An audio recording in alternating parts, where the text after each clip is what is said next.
పాము దయ్యమా? అసలు దయ్యముందా? చనిపోయిన వారి ఆత్మలు నిజంగా తిరుగుతాయా? పనులు కోరతాయా? పగ తీర్చుకుంటాయా? ఏదైనా పాపం చేయమని ప్రోత్సహిస్తాయా?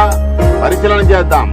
పాములు అనేవి భూమిపై పాకే భూచరాలైన సరీసృపాలు.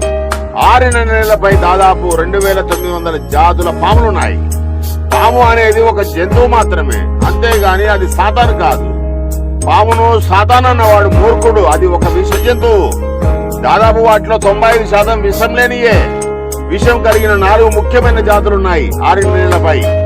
అవి నాగుపాము, కట్లపాము, రక్తపింజర, చిన్న పింజర. ఇవి కాటు వేయగానే నురుక్కకి చనిపోతారు, అంతేగాని సాతాను కాదు కదా. ఏదైనా తోటలో పాములోనికి సాతాను అనే వ్యక్తి శక్తి గాని దూరినట్లు అక్కడ వ్రాయబడలేదు. అలా భ్రమపడిన వారి మూర్ఖపు ఆలోచన భావన అంతే. ఒక దొంగ బోధ ఉంది, అతి భయంకరమైన బోధ అది.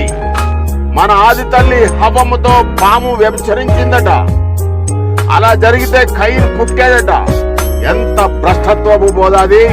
సమీపానికి కూడా రానివ్వకండి, ఏదో ఒకరోజు వారి పాపం పడుతుంది. ముఖ్య విషయం ఏమిటంటే భూమిపై సాతాను అనే వ్యక్తి గాని శక్తి గాని లేదు కదా. లేదు, ఉన్నది అని అంటే అబద్ధం. అది దేవునికి వ్యతిరేకంగా పనిచేసేదే సాతాను, అంతేగాని ఊహించుకొని భ్రమపరిచేది ఒక ఆత్మ గాని ఒక శక్తి గాని లేదు భూమిపై. యేసు అన్నాడు, మనిషి లోపల నుండి వచ్చే పాప స్వభావమే సాతాను. సాతాను అనేది బాహ్య శక్తి కాదు, వ్యక్తి కాదు. ఈ తప్పుడు సిద్ధాంతాలు క్రైస్తవాన్ని పతనాన్ని తీసుకొని వెళ్తున్నాయి. ప్రపంచంలో నిజమైన బోధ ఏమిటంటే నీ లోపల నుండి వచ్చే పాప స్వభావమే సాతాను లేక అపవాది.